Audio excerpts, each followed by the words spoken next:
Good morning. This is the Talking Devils podcast. I'm joined by Dave and Paul.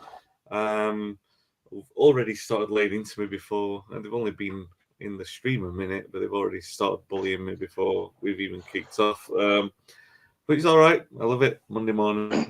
We're here to talk about Luton 1, Manchester United 2. Another mighty win for Eric Ten Hag's Reds. Paul, how are you doing? I'm good, thank you very much, Wayne. Yeah, Dave? I watched the game of football, and it was a little bit more refreshing than it has been. Yeah, no, it was entertaining, Dave. You've obviously had a very eventful weekend, but capped off with the United wins, always nice. Yeah, I had an eventful weekend. My daughter's 21st, so many other things going on, and had my daughter home from Germany as well, and yeah, and finish it off with a United win. Great weekend. Yeah. Right, so let's talk about it. Luton 1, Manchester United 2. Two Højlund goals in the first 10 minutes. Højlund, it's the only eighth time in Premier League history, because we all know that football began in 1992. And I'm an historian, right? Or describe myself as one. I looked up the records while the game was going because I wanted to sort of tweet. I wanted to make sure I got the facts right. So it's the eighth time Manchester United have scored in the first minute in Premier League history. There's no way that I was going to spend my Sunday afternoon researching the entire 100 years before that. Wasn't going to happen. Even I'm not going to put myself through that. So in Premier League history, it's the eighth time it's happened. It's the sixth player to do it, because Rooney did it 3 times. And United, about 5 or 6 minutes later, scored a second. Højlund, time going in off his chest. Actually, a really good finish with his chest. Good finish I've ever seen. It was very good. There might be some more. I remember Brian Robson scoring with his Todger in the 1994 semi-final. Yeah, I remember it, Paul. It was his last goal for United. You don't forget a thing like that. Okay. And that was a great performance as well. One of the guys from that team, which you were part of. You should remember that. Anyway, I'm digressing. Let's go back to Luton. They pulled a goal back, and they really sort of went for it. And nearly, there's an argument that they could have got a 2-2 draw. An argument that United should have got a 5-1 win. The number of times they went through one-on-one. It was a little bit Sunday league, like going around the goalkeeper and making all those, like, it's just a little bit too wide, or it's a little bit angsty and all that. But it was a really good performance from Luton that they kept on going. And that's the thing that we've seen with them. They've never really been embarrassed in the league. And thankfully, United came away with the kind of result that Arsenal and City have got there, that they were on the right side, talking with a win this morning. There are obviously, as always with Manchester United, some elements of concern, which I'm sure we'll get into. But I mean, first of all, a very good game, and to win it in the fashion that we did, I mean, it was entertaining, and Højlund to get both of the goals is really the kind of thing that should at least make us feel all right on a Monday morning. Paul? Sorry, here's that the. Yeah, it's for Paul, not for you. Okay. Yes, there is. I mean, there was definitely over the last few games, there was more positives there. Of course, there's still negatives, but I just looked at it, and you can look at it and say there's more to take from it than what has been in other wins. And just by the fact of, when you look at the early goal and you see how he done that, Højlund, the confidence he had to go on and do that. Could that have happened a few weeks ago? There's a good chance he would have been a bit edgy, because he was being like destroyed a bit because of the fact that he wasn't scoring goals, and he's gone and took that on. And you look at the second goal, great improvisation, and it just, he knew what he was doing. It was as simple as that. He just, the way he adapted to go and do that. I think if that happened 9 times out of 10 to many other players, they would have just taken the whack, taken the thump of it, and that would have been it. But he knew what he was doing. It was so controlled. So again, he's had a very, very good first half. The only disappointing thing at the moment is that we don't see enough of him in the second half. And it seems like there's been too much joy in the first half, and all of a sudden, everyone seems to forget what got him in that position in the first place. And everyone tries to do their own individual little bits again. That's the disappointing thing for me, Wayne. And I think it's becoming blatantly obvious now when you look at it that everyone seems to want to take on too much and looking to ground themselves in glory as well. Yeah. No, it's fair. I mean, Dave, I think that was the thing really that seemed to underpin United's wins against, let's say, for want of a more friendly phrase, against the so-called Leicester Lights. That's really letting United down. Like, is that this greed that we are seeing, or this idea that maybe like some of the players, and I'm not naming names, but like people will name their own. But it seems like there's this element where you get a couple of goals ahead and United start thinking they're better than what they are. And they can't really, especially when they lose one or two players to injury, they can't afford to take a liberty, like thinking they're better than what they are. And maybe we saw it again yesterday, but I still think like maybe just a bit of misfortune with the or lack of composure going around the goalkeeper at the end. By the way, the goalkeeper did really well, considering that he had that amount of one-on-ones to face. So his positioning for two of them at least in the second, that was brilliant. The Garnacho one, and I think there was a Højlund one as well. He was really good in his positioning to be able to sort of stop those going in, but nonetheless, they should have still gone in. United should be here a lot more comfortably. In this position when we're talking about it on a Monday morning.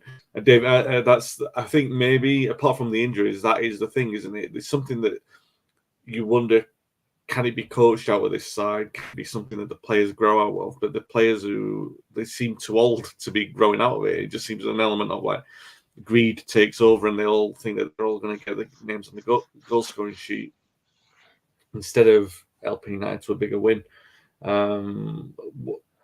Entertaining nonetheless. What did you make of yesterday's game? Yeah, I mean, I don't think anyone can argue the fact that we should have won that game by 4 or 5 goals. And the goalkeeper was immense. He really was. And another day, we're going around and we're scoring 2 or 3 more goals. Fernandez was very unlucky. The defender pulled off like an absolutely fantastic block.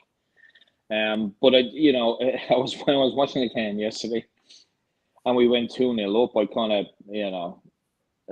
of feared because I think we're the worst team to be 2-0 up in the league ever. Most teams 2-0 up, they start breezing. But I think there's an element of truth to it when we get 2-0 up that everyone wants a piece of the pie then, we do get some players that are pretty greedy at times. Marcus Rashford has definitely improved since we start scoring. He's definitely starting to fit into this new front line in regard to, and maybe it was pressure on him in regard to him thinking that he has to always score. Now that we have Højlund banging them in, we have Garnacho chipping in, maybe that's the reason why Rashford has kind of got into that winger role now rather than every time he got the ball, he would just run directly into a defender. It was very, very frustrating. Or that last minute decision not to pass was chance gone. It's something that Garnacho needs to learn about as well. But I think he's improving a lot since he's been out on the right. To go back to Paul's comment about Højlund, about him like in the second half, it is very noticeable after 60, 70 minutes. He kind of just fades. And I think a lot of that's down to the fact that for 60, 70 minutes, he never stops running. So maybe it's a coaching thing, it's a manager thing to tell him that, you can't run flat out for 60, 70 minutes and expect to finish the game on 90 minutes because he's always, especially lately, he always seems to be one of the first players to be taken off. And he looks absolutely knackered when he comes off. He looks beat, he looks dead. I think it's because he doesn't conserve a lot of his energy. But just, nail on the head again with that, from Paul and those goals. A couple of weeks ago, he's not scoring them. He really isn't. And that chested goal, I mean, come on. If that was any other player on any other team, it'd be on repeat on Sky. That was a phenomenal. I'll be honest. When I seen it first, I just thought it was a deflection. I thought it just whacked off and went into the net. But when you see it in slow motion, he meant every bit of that. He chested the ball into the net after, was hitting about, I don't know, 50 miles an hour. Absolutely phenomenal goal. Ronaldo scores that, Messi scores that. We're never going to hear the end of it. But that was an absolutely phenomenal goal. And he's not trying that a few weeks ago. He's ducking. He's letting it hit him in the chest and trying to let it drop and turn on it. But I was very impressed with United yesterday. I think there was more good than bad that came out of that game. The only bad thing that really came out of it is like Luke Shaw. He's been phenomenal since he came back for us. I'm just hoping it's not a bad injury. I mean, I gotta believe that Maguire got hooked because he was, walking a tightrope like Casemiro. Because Maguire's improved a hell of a lot, but Johnny Evans come on and did an absolutely phenomenal job. We are seeing the best of Varane at the moment, but I always have my doubts about him. When Manchester United are doing well, we see the best of Varane. When Manchester United hit a blip, we see the injured Varane. I'm not sure whether it's psychological or whatever, but I'm just not sure he's a fighter. But when we're playing well, he's one of our best players. I'll be honest, he really is. But it's always disheartening to see that when our form dips, he just seems to disappear. But not to take away from the fact that I think we should absolutely come away from that game 4, 5, 6 goals clear. It was a tricky place to go to. And I'm delighted with the away win, especially at Luton, because like we said last week, that would have been the first fixture they looked for when they got promoted. I can only imagine the atmosphere was electric there yesterday. It felt like that. It felt like a real old, mid-90s. I won't say old because Paul was playing dead. It felt like a mid-90s game with the atmosphere and just the game itself. It really did. The pitch wasn't the best. And then after the game, we had the comments by the manager complaining about the 4 minutes. I'm loving hearing all this from the managers complaining because, with the moves Manchester United are making there with Sir Jim Ratcliffe coming in, there seems to be a bit of concern out there that Manchester United could be about to get it back together and over the next 2 or 3 years, get back to the top. So I was delighted to hear him complain about the 4 minutes and not just complain about the 4 minutes, but basically hint at it because it was Manchester United and they were winning 2-1. There was only 4 minutes at it. A silly comment, but it tells you that people are starting to get concerned, and that makes me happy. Yeah, it's interesting the Højlund thing, and I agree with what you're both saying about confidence and the difference that you can see. Even though I think I've been quite consistent throughout the season when saying that I've never had any concerns about him because he's still scoring in the Champions League and they were good goals as well. But I do find it funny because the goal that he scored, the second goal, like you said, there's an element you would say fortune about it. Not necessarily finish because the finish is executed great, but fortune in the way that you don't see a striker score like that. And I do wonder, it makes me think of Ole, it makes me think of Chicharito and those players who they weren't really affected by form. Maybe they did have periods where they were out of form. You didn't look at them as form players. You looked at them as lucky players. They were kind of lucky omens that they'd score. Remember Hernandez's first goal being went off his chest onto his face in the Community Shield, Charity Shield in old language. I'm not ready for Community Shield. Like I'm still calling it the Coca-Cola Cup as well.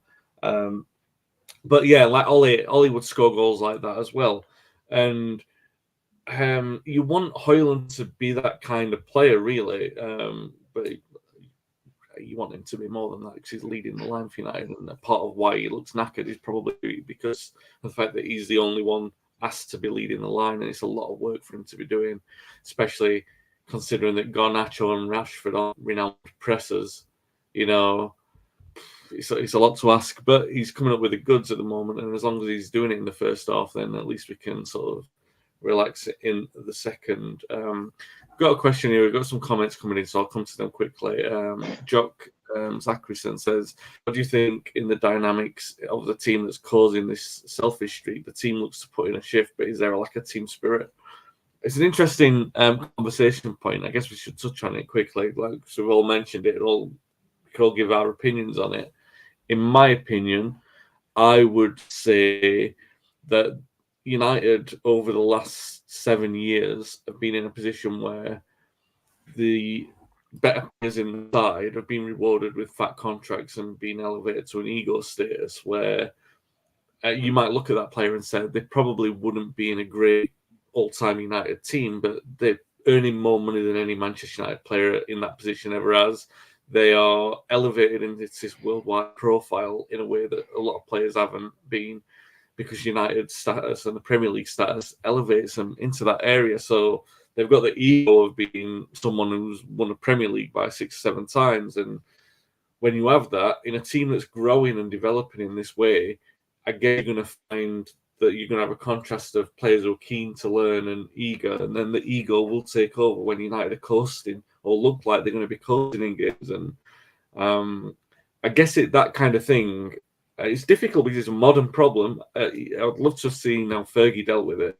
It is very much a modern problem, but how Ten Hag approaches that, because it's a difficult thing to coach out of not a player, a human being in their mid-20s when they reach a certain level of maturity or immaturity. It's difficult to sort of drum that ego out of them. Ego, which can be a good and bad thing as well. Paul, do you agree with that? Do you agree with the fact that it feels like it's a modern problem? Do you think that there's a lack of team spirit in there? What would you put the selfishness down to in? Well, we see in second half of games, or when United are like at Newport, when United were a couple of goals up, suddenly what looks like it could be a 7 or 8 goal win turns into a scrambly win because they don't play as a team for that period of time. What would you put that down to? I think when you talk about it, it does come from the fact of playing well, achieving. That's when people start coming together more. That's the obvious way of doing it. But you're seeing teams who are struggling, but yet they show more appetite than what Manchester United do at this given moment. There's something in them, and it doesn't matter. You can run someone every single day, every minute of the day, and you'll say how fit they are. But fitness comes from the head telling the body that it wants to do it, and then the body will keep going and going. And the team does lack that, and the only way to get that back at this given time, or we should say for maybe end of season, when it comes to end of season, is a change in personnel or players, I should say, because the right players will drive the other players on, because they'll be telling them. There's nothing worse than hearing the word cheat from a teammate. You just don't want to hear that, because there's no comeback from that. You've got to then go out and prove yourself, and you go and prove yourself, but then the question will be answered again to say that you've been letting your teammates down first, but more important, you've been letting yourself down because you just haven't given enough. You haven't given everything that's there. So and I think the team is that way. You can see it. You see it in the second half. I saw sometimes Højlund, and you suddenly saw that the balls were going into his feet infrequently though, and he was holding people off, holding, waiting for someone to give it to, and there was nothing around him. But you watch the best teams, you watch the good Manchester United teams and the great Manchester United teams. When that ball went into a front man, the team moved like that in chunks, all moved together, close to where the action was, not big distances like that. People sometimes, it's great counter-attacking play. No, it's laziness to push it on there. And I think that's what's happening. And it happened so many times yesterday. Everyone just sat deep. They wasn't squeezing up on Luton at all. So in theory, Manchester United allowed Luton to play football around them. They played better football with the ball, Luton, and Manchester United yesterday. That's the worst bit of it, Wayne, really, to be perfectly honest. When they had the ball, they was definitely more productive, only because they had so many orange shirts to hit all the time. And because then United dropped back deeper, so there was a big gap in between the midfield and the defence. And then when the ball did go into Højlund, he had nothing around him. His runners, the two wide lads were so wide, they don't come in to defend. And then you look in the midfield, and in the second half, Scott McTominay, I don't know where Scott McTominay was in the second half, to be perfectly honest. He wasn't in the game. It was It was just incredible. It was like a fable. But it is fitness of mind. That's the most important thing. You've got to want to work hard to work hard. By saying, oh, he works hard in training, he don't, in other words, when they do a 5 mile run, he runs the 5 miles, great. But did he just do the run, or did he try and put anything into the run? And trust me, you're talking to someone who hated running long distances, sometimes didn't really push himself to the limit, was happy just to get through and do enough to be seen that I've done it. So I can understand both sides of the coin, because a few times you do feel embarrassed when teammates maybe say something to you, or someone goes past you, and it hurts. I wonder how much it hurts these players in that team that someone is doing that little bit more than them, Wayne. Do you think, Dave? I mean, it does feel like, I mean, Dave, you can't really argue about, like, especially for someone who's just been as honest as that. It's an interesting thing. You can see it, though. It's one of those things, like, like, it's obviously a mental thing, and like I said, I think it's a modern issue with the players, being like, and maybe it just comes down to like things like money and drive, all those kind of things. But normally, those kind of things you can't see; they're not tangible. But you can see this issue. It's an issue that's there. Everything is causing it. Yeah, I mean, we got to be clear. This is not a Manchester United problem. This is a modern game problem. When you give, I know you summed it up perfectly home when you said when you give human beings, when you give human beings, not players, just actual human beings, that amount of money, in such a short period of time, where's the motivation? Where does it come from then? Football has changed so much in the past 2 decades, even from young kids, from the moment they start playing football, all the way through to the successful ones that make it. It's completely different. There's no more street football, there's no more park football. Every kid that's being coached, is being coached by people that have to qualify and have badges. And I'm not saying that's necessarily a bad thing, but what it's done is it's created a problem further on down the line, because they're like robots at this moment in time. I mean, I only really thought about it when Paul said it there, when he was talking about there's no real team spirit, there's no real togetherness. And I started thinking to myself, well, it's rare nowadays that you have teams that have all that togetherness right across the squad, because I think they all are individuals. You'll get a couple of players that strike up a friendship like York and Cole did, like Giggs and Ince, people like that.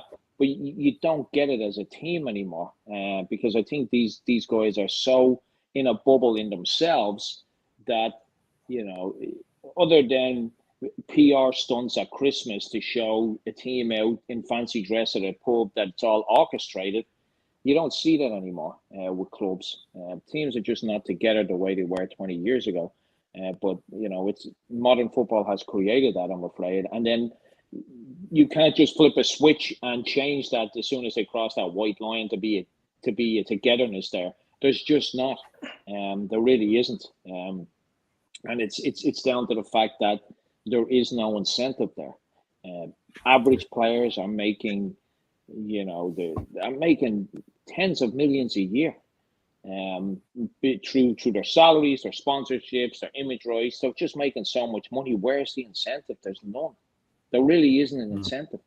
Really none. Oh. And unfortunately, that's what we've created in the modern game, because, and I always say this, we go back to the early 90s when we wanted more football. We wanted something like Sky to come in. This is the juggernaut that it created. And here we are in 2024, asking ourselves, did we do the right thing? Because it's definitely not the game that was 20 years ago, even 10 years ago.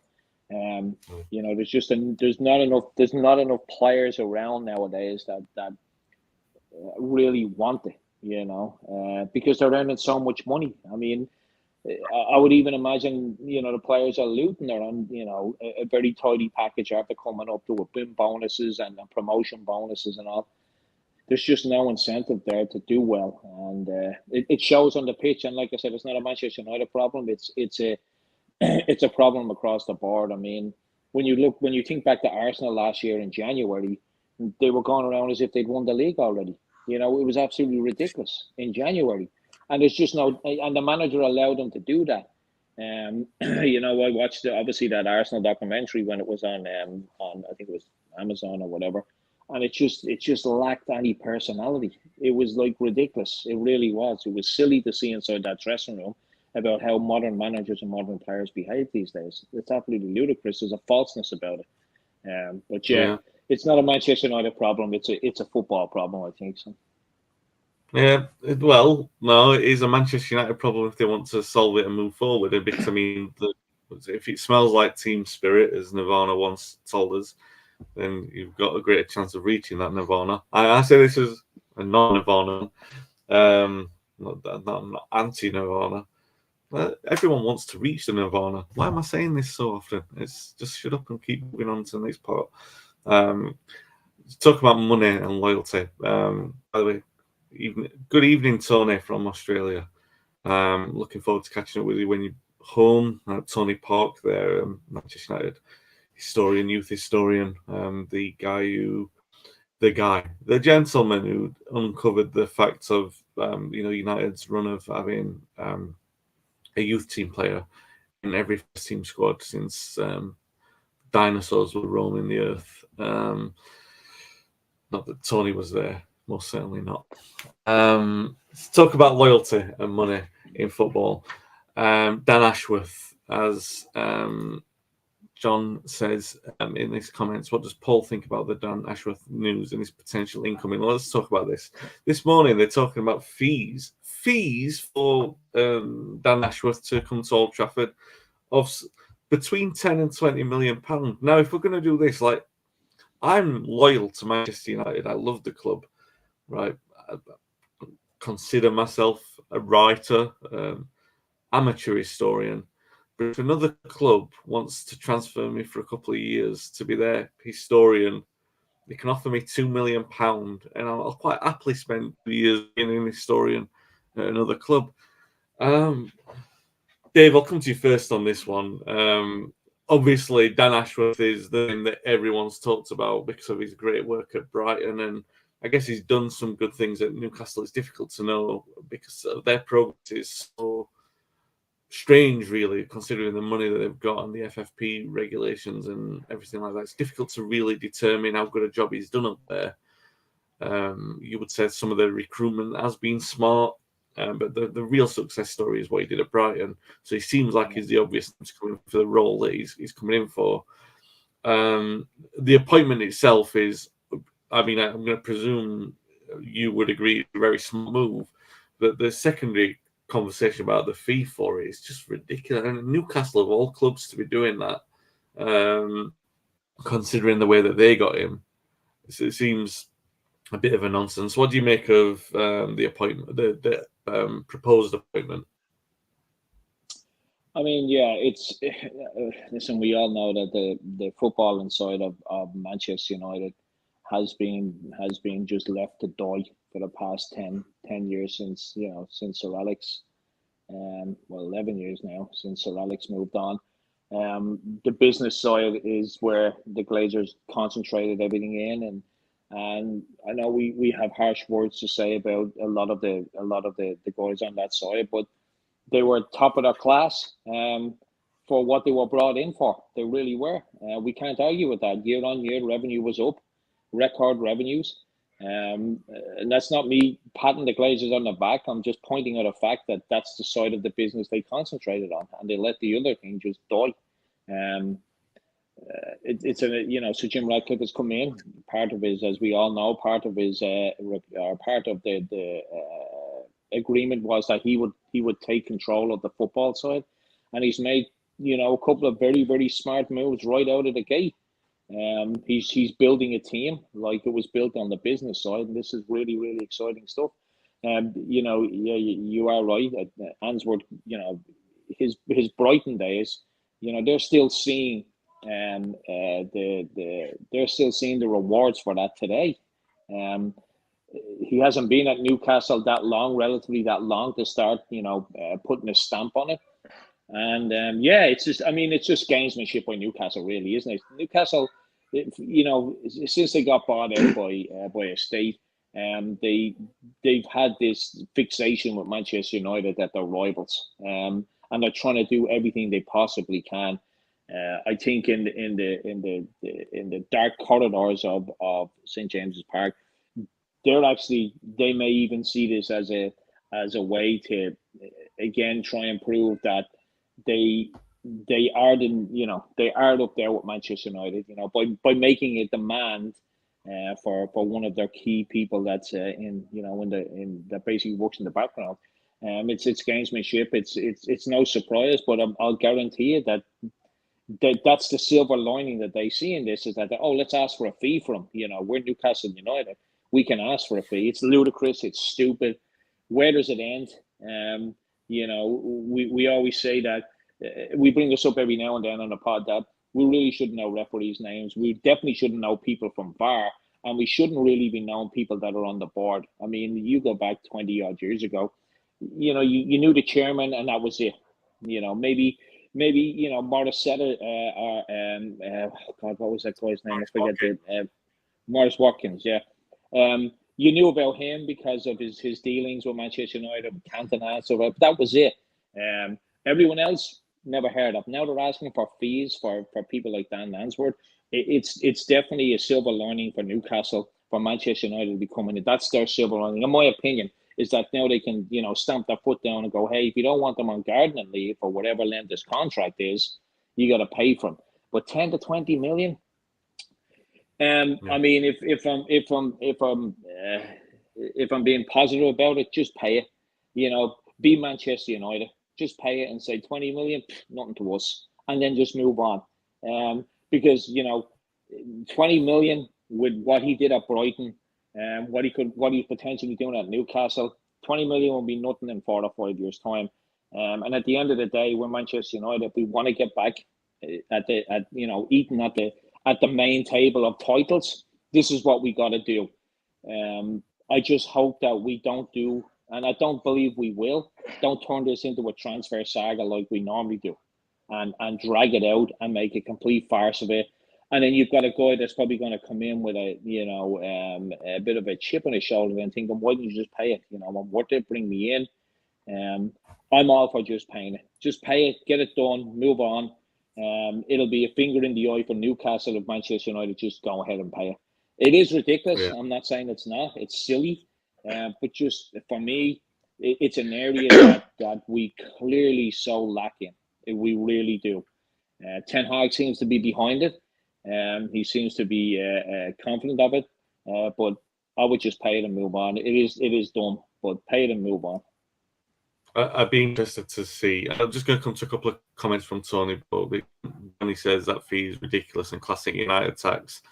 Tony, he's talking about Newcastle. They haven't won a trophy since 69. That's 5 years. The crowds down the years have been terrible. Another media spin, nothing more. Yeah, they've definitely invented their rivalry with United, but on the back of 95, the 95-96 season. And on Twitter, Tony did make a good comment about the earlier point with the relationship and the egos and everything that we were talking about. He said different players seem to be developing, integrating and building consistency at different speeds takes time. This defensive injury levels don't help that. Something we'll talk about previewing the Fulham game. But I don't know, Dave. I like the two ways. First of all, I'm a little bit ignorant on this, like where the Ashworth appointment falls, because obviously United have got a budget for transfers, and that's governed somewhat by FFP regulations. Wouldn't Ashworth be covered under employment law rather than sporting contracts in the same way that, it's an interesting question, right? Because if he resigns from his job and then takes up a job at United, yes, all right, there'd be an element of compensation. I get that because there's a sporting element to it. But to be asking for £20 million. It seems outrageous. And I look at the numbers, and if United are in that position, like I said, it's nothing to United, but it kind of is, because we're talking about a club who still governed by FFP was struggling to get Amrabat over the line in August because of the fee that they would take for that. They didn't get anyone in January because there's no cash. There was no cash. They couldn't do that until it was ratified. So, like, obviously there's going to be different permutations with the amount of investment that's coming in, and what with that covering the transfer element. How much of the money's been pumped in, how much of that is for the budget of the transfers and the playing squad, how much of it is for redevelopment and all that stuff. All those questions are still to be asked, but United aren't in a position where you can just for £20 million just to get it done. I don't think they, because I don't understand how that element of it works. But it is an interesting. Just very briefly, Wayne. We're not privy to his contract at Newcastle, but I can almost guarantee you that there's a paragraph written in there saying that he has to give 12 months notice to go to any competitive company or business or whatever, club, let's put it. So I think that's the big sticking block here, is that Newcastle are saying, listen, you pay the fee, or yes, he is an employee, and he can resign, but he can't work in this industry for the next 12 months. It's a very common standard thing that's written into, as Tony said, the corporate world lasts about 3 months for salespeople, 6 as well. Exactly. You see, so there could be a 12-month thing in there where Newcastle is saying, hey, if he wants to leave, he leaves, but you're not going to get him until next year unless you pay X amount, and that's the reason why it's there. It's to stop this from happening. Very different to a player, because a player has freedom of movement. There's a lot of different rules around that. But people at his level in the corporate world, they would sign that contract when he came from Brighton, because Newcastle, obviously, how they got him from Brighton was a little bit. So they obviously have written that in there, and that's the sticking block here. And the only people that can actually tear that up are Newcastle United. So that's the reason why there's a fee. And Newcastle know that they have United over a barrel. Will they pay 20 million? I'm not so sure. But I would just pay, if we want to be serious again about this. We just, as someone said earlier on, Manchester United comes with a tax, unfortunately. Just pay it and get it done. If not, Newcastle have resigned themselves to the fact that he's leaving. So they know that, from the moment he started talking about this, he's being shut off, So they've already, more than likely, in their head, moved on. He's going to leave. They're not going to convince him to stay. So in their head, it's like, well, you either give us 10 million or he sits it out for 12 months. Either way, we're getting something out of this. So that's the reason why there's a fee, unfortunately. Yeah. So Tony says, in the corporate world, Gordon leaves lasts about 3 months for salespeople, 6 to 12 months max for senior leadership. I've never heard of this before. Tony's in corporate that world as well, as I know you are, Dave. It says if you stop working, then you're impacting a career. Stop someone working, you're impacting a career. Any longer wouldn't stand up in court. Paul, beyond all that sort of stuff, talking from a sporting aspect, the other side is, of course, that this is a quick appointment from the Ratcliffe side of it. They've come in, they're making all these appointments. This is another one that they're making quite hopefully swift off the bat, but another one of those that really to reap the rewards. Like I said, we've not really seen him at Newcastle yet. He's riding on the brand reputation. So you're looking at 2 years at least until you see the rewards and the fruits of the labour. And it's a funny thing, isn't it? Football, it's not that patient. Nobody's been that patient with Ten Hag yet. So the impatience that they'll show for Ashworth if United aren't instantly winning trophies, or showing signs of like very smart transfer business. It's an interesting appointment. What do you make of it? Do you have an opinion on it really, or are you just waiting for it to be done? Well, I'm just surprised how it's got out there, because at the weekend, or prior to the weekend, Eddie Howe was saying that there's been no approach to Newcastle. So where's all this gossip come from? First of all, who is letting the cat out of the bag? Yes, he done well at Brighton. We have to remember Brighton have got a completely different way of working to any other club, maybe except Brentford. So what he done there was always going to be something, because those players were coming. They were coming from rainforests, weren't they? To be perfectly honest, Ecuador, it's finding them everywhere. You can talk about the ones that put him in Newcastle, but I don't know. There's been a lot of people who have done things like that. So it seems excessive. And how long do these people keep going for? I don't really understand it, why they're going so far. They've got this person from Man City. He hasn't been talked about for quite a few weeks now. Now you're intending to add this, and it's Mr. Ashworth. I just think there's too many stories still coming out. It just needs things just to let things happen rather than seeing the force it happen, because it is being pushed out there, totally pushed out there. It's Manchester United headlines again. 1 minute it's the ground, now it's this. What's going to follow? Because this will go quiet for a while. What's going to happen next? It's just one drama after the other. And the most important thing really should be that United have won 5 games on the bounce, including an FA Cup game. That's the bit. Yeah. It's the football element that should be talked about more, because that's the most important bit. You know, what's going to happen now? This Ashworth fella, what's he going to do if he does come Manchester United? Is he going to be signing autographs? He's going to have hats with his name on it and scarves. You know, things like that. I mean, it's just getting embarrassing now. You know, really, what's going on with the club?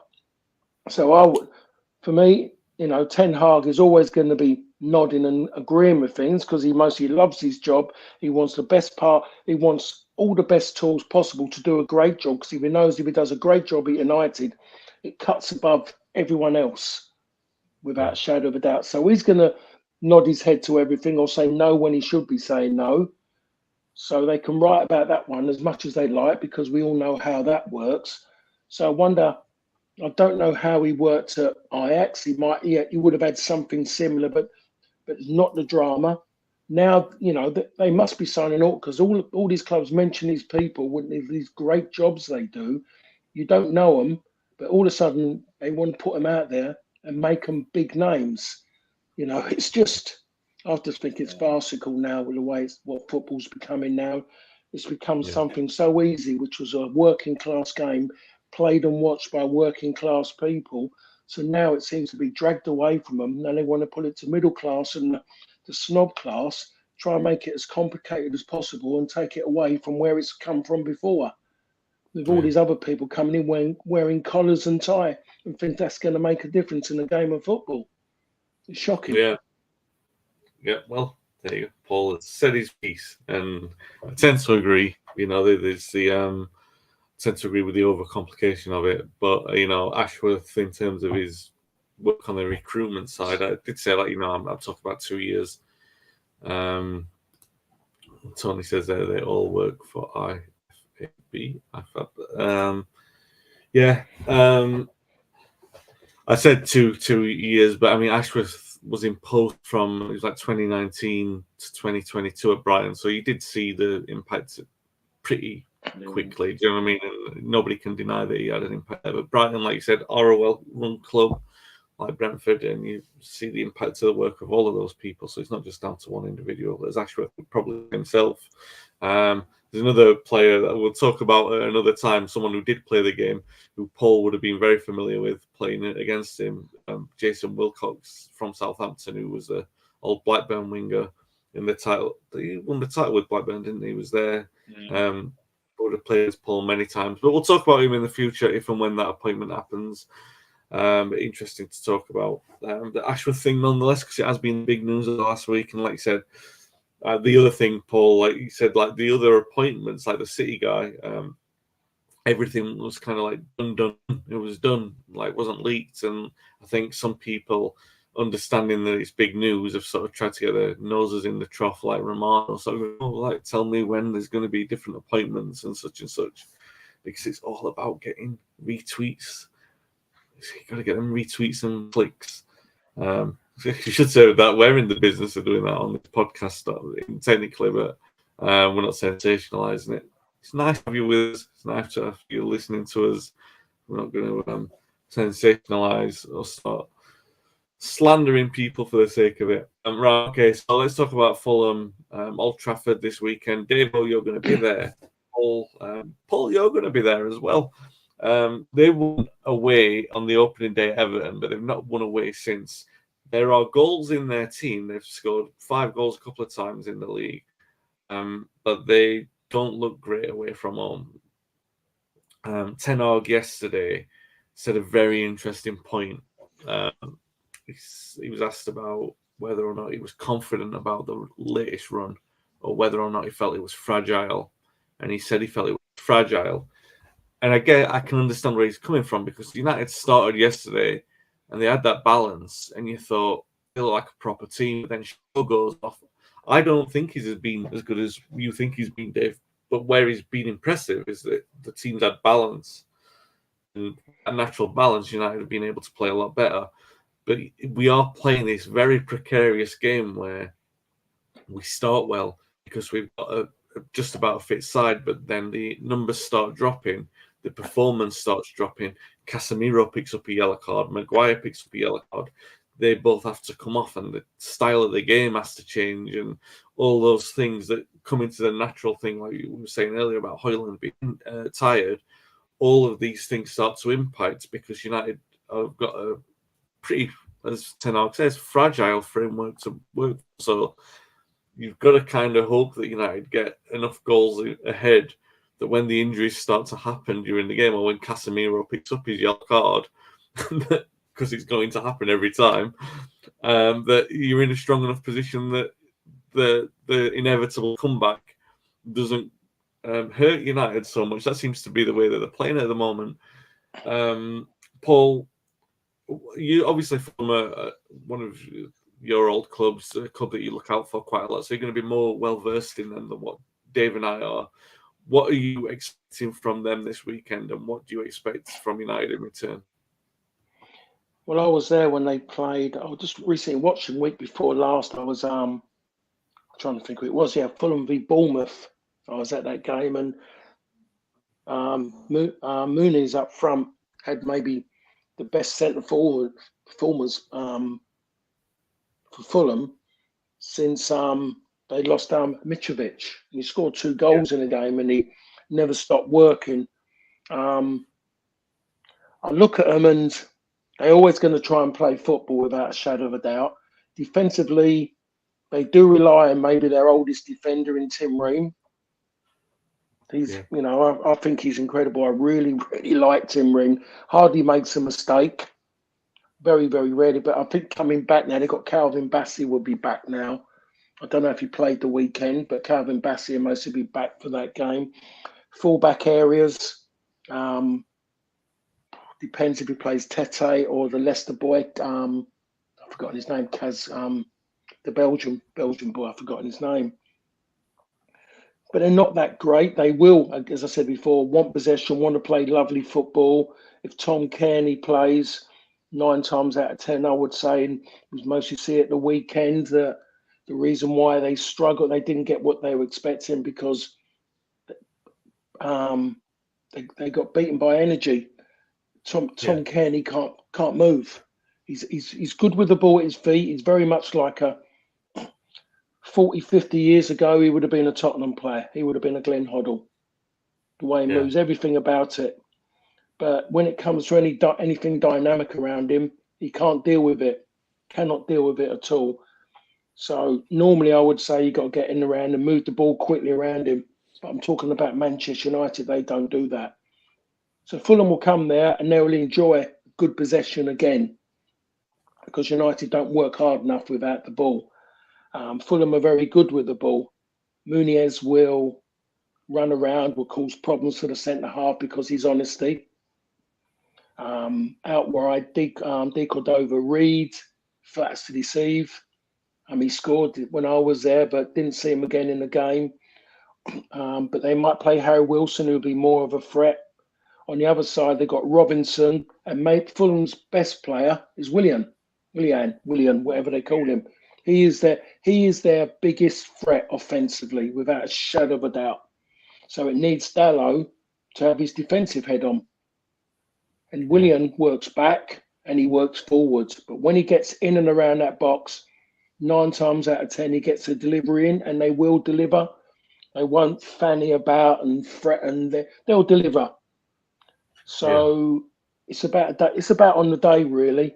I mean, of course they're beatable. You look at it now, and you got to say that United have to beat Fulham, given what they've done to keep this run going. It'd be a massive disappointment if they don't get 3 points at home. Even more so since I'm actually going to be there watching it live. So on that side of it, but the game, the easiest thing to say, is winnable and should be won. But but United, just every team comes to Old Trafford now, and they don't feel a fear factor when they come out onto the pitch anymore. So that's the difference. Yep. No, it's fair. William's an interesting one. I remember Rennie Mullenstein telling me when we were doing the book that when he was at Anzi, I can't pronounce the second name of the club, but William was there and he was going to Chelsea, and he was recommending him to United. And at that time, I thought he was a very good player for Chelsea. He was, a good player for United. The work rate, and he's still, like you said, when we played them at Craven Cottage, I think he was probably their biggest danger man. He works hard all the time, and you know that, all right, he may not have the energy that he had 8 or 9 years ago, but what he does have is the quality when you give him the space on the ball. And I do have to be wary of that, especially, like I said, Dalot, the player will be marking him. You would imagine he'll get more time on the ball than what you like to. So it's going to be an interesting battle. But Dave, United at Old Trafford, I guess we can't take it for granted. The Bournemouth game was taught us we can't take any game at Old Trafford for granted. But United are in good form. Højlund's in good form. There is some balance between in the side at the moment. Hopefully, Shaw was taken off just as a precaution. So all those things like the balance should still be there. And it does. I think a lot of it does come down to whether or not United do have that balance in the side, whether or not they feel like it looks like a side that starts in the right way, not necessarily scoring the first minute, but in the way that they set up as a balanced side. Because if they're lopsided, and like Luton yesterday, like Villa the previous week, yes, United got away with it and probably deserved the wins in both games, but they were put through the ringer, and Fulham do have the players to do that. So what are you expecting from the weekend? 7-0, and yeah, that's. I am a little bit more confident these days of playing at Old Trafford, which wasn't the case before Christmas. As Paul said earlier on, teams come to Old Trafford nowadays, and there's no fear. And there hasn't been a fear like there used to be if we're gauging against that for many, many years. But if I'm talking about pre-Christmas and post-Christmas, I think I'm a lot more confident of winning at Old Trafford these days. I know we had a few late winners to win games, but I think that adds to the fact that we are starting to make Old Trafford back into a place where if teams come and get a point, they're happy with it. We're not at that level yet, but I do think that we are a hell of a lot more confident at Old Trafford these days than we were before Christmas. Fulham are a very, very decent side. They're a dangerous side. They have a few good players up front, which will concern me on the day. But that said, I think I wasn't Dalot's biggest fan for the past couple of years, but I think especially in this run that we're on now, he's really stepped it up. He's actually been probably one of our best defenders, which we weren't saying that 2 months ago, 3 months ago. He was like a broken compass on the pitch. He definitely has stepped up. So it is going to be a tricky game, and Fulham are going to come to Old Trafford, thinking that they can get something from it. But I'm confident with the run that we're on. 4th in the league, 5 overall, and the fact that Højlund, and I'm like you, Wayne. I'm a huge fan of him. I was not one bit concerned. I just thought the stat that all the way up to Christmas he still hadn't scored a league goal was like a bit of it was mind blowing considering he was at one point the top scorer in the Champions League. So that's why I had no fear that there's goals in the guy. He needs 1 or 2 of them to hit his face, his arse, his whatever. And now we're starting to see the striker that we, that he's probably maybe a little bit ahead of the curve now, because he's scoring all types of goals now. He really is. I mean, that one that he got through the week where he just, where it came across the box and I think it was Wolves, and he knocked it in, and he was celebrating while the defender was still on top of him.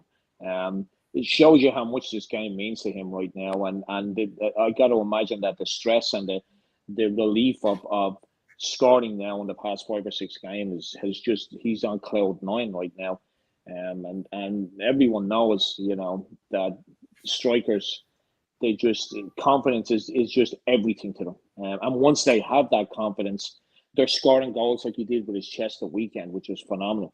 That's the biggest bonus for us right now. Garnacho playing on the right and Hoyland up front. The players are starting to feed him more these days. It was quite mind-blowing all the way up, even as late as January, where the guy had to try and create stuff for himself, and that's why he was half knackered. So maybe now that they're starting to feed him, he won't be running as much, he won't be dropping back as much.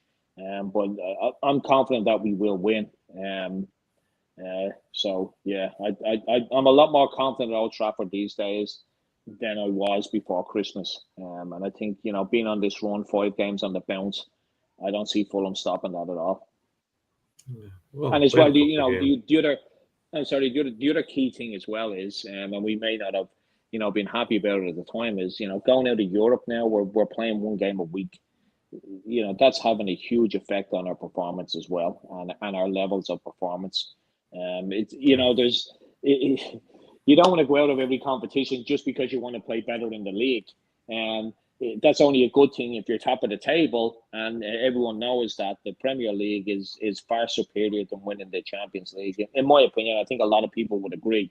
Premier League is a lot harder to win than the Champions League. Terrible teams have won the Champions League. The best team wins the Premier League without a doubt.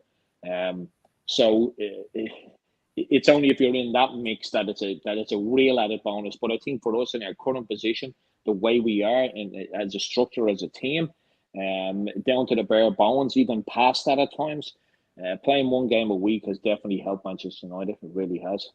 That said, I want to win the FA Cup. So. Yep. Hoyland to score 7 in a 7-0 win at the weekend. You heard that first. I'll be happy. Always with you. One very, very quick one before we go, because he's posted a nice comment, so I can't not allow Paul to revel in it. Milk Metallica describes Paul as a legend and asks for your thoughts on Kobbie Mainoo, and I'm always here for a bit of Kobbie Mainoo love, which I presume you're able to give him, so please feel free. I personally think the lad's going to be great, and I don't say that very often, to be perfect, because I'm such a skeptic normally. But he is, just by the manner. You look at him, I think I said it before, the lad should be a card player, just nothing phases him. And the one thing I say, everyone talks about him playing for England. I really just don't want him to dive in too quick and just have a summer break rather than go and maybe just sit around. But he's far better than Calvin Phillips and Henderson, to be perfectly honest. There's more progression. There's more progression in his play ever than Henderson. Henderson should have eyes in the back of his head, really, because the ones at the front are redundant. So, the lad is going to be something. It's absolutely incredible, to be perfectly honest. Yeah. Like I said, I'm always here for. And that tackle yesterday. I mean, that tackle he got booked for. I didn't even want to get. It was embarrassing. It's embarrassing. That should be. They should take that away from him. He should not be holding that yellow card. That is the most perfect tackle from behind you can ever make. Unbelievable. Never made no contact with the player at all. It was absolutely embarrassing by that referee. What gave it in his head to ever think about giving a foul and then to yellow card him? It's the reaction. It's the reactions of the other players. The opponent's reaction to it. They went chasing him to get the ball back. They didn't go there looking, saying you've injured one. The player he tackled, he's got straight up to his feet to get back. And just a quickie as well, Casemiro never touched that player for his booking. Referees are the blokes. I'm going to use this word again. The bloke who it was cheated again. Yeah. That's two. That's two in a row he's had now. Matty Cash did it the other day. They get close to him, they fall over, and then you see the other players on the second challenge you've made. It was just quick feet of the other player. I think it was Ross Barkley. Ross Barkley's got quick feet. He moves the ball quick. He doesn't get to it. He touches him because it's a contact sport. And then you've got the other lads, the captain, going mad at the referee, virtually saying send him off. I thought that was a yellow card. You know, so managers now are telling their players, get close to him and throw yourself to the floor. You'll get him off the pitch. I've seen stuff in here, I don't know what to call it now, XZ, Twitter, whatever they call it, Zapper, whatever they want to name it, whatever day. Zapper. Yeah, of United fans turning around and saying that's enough now, he's gone, he's getting booked every game. If you look at it, people are cheating. They're cheating now, and they're the bits that should be stopped. Give them a pink and yellow and red and green card or something, a rainbow card. They love a rainbow card. Give them a rainbow card for something. It's embarrassing. I sit there and I hate it now. What's happening to the game? We're getting too many cheats in the game. That's another rant, and I went totally offline now. But there you are. Well, I'm sorry, Paul, before we go, the funny thing is though, for the first 3 or 4 or 5 months, whatever, 4 months that Casemiro was out, Zapper, as you lovingly called it, Twitter was in, complaining. Oh, this is the reason why Manchester United doing well. We don't have Casemiro. And you're right. I went on there this morning, and everyone and their granny is like, "Oh, we should get rid of that guy. He's a liability." I'm like, "Oh my God, what are these people talking about? This guy's one of the best midfielders in the world, and we're only kicking on in the past 5 or 6 games because he's come back because he got a stupid yellow card that wasn't his fault. We have to sell him now. It's just utterly ridiculous. The reaction is shameful." Well, sorry, I'm done. I'm done as well. I will say, and Tony says 100% Paul agreed. So the rant was worth it, and I completely agree. And if anyone is qualified to talk about great tackles, then I'm not going to give him too much praise because I'm just about to get bullied. But I think you need to change that bit, really. Maybe change that to challenges. Yeah. Well, you're talking about Paul. I thought you were talking about me. Oh, sorry. Go ahead.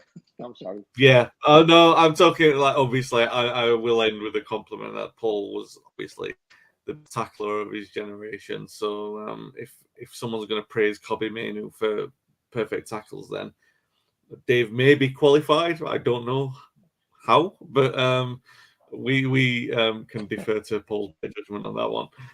For sure. I'm qualified because unlike Jordan Henderson, my eyes at the front work. Pardon the pause, so I'm okay. Yeah. Tony says Paul's the only player I saw get the better of Mark Hughes. He was class. Yeah, and I bet the one thing that is probably certain is that Paul probably didn't feel like he got the better of Paul Hughes, Mark Hughes, because he gave everyone bruises, a Hughes bruise. Hopefully we're talking about Hoyland's 7 goals next week. If you've enjoyed the podcast, if you can give it a rating and review on the platform you are consuming it on, we would very much appreciate it. Back next week. Stay safe, stay well. Thanks for listening and watching.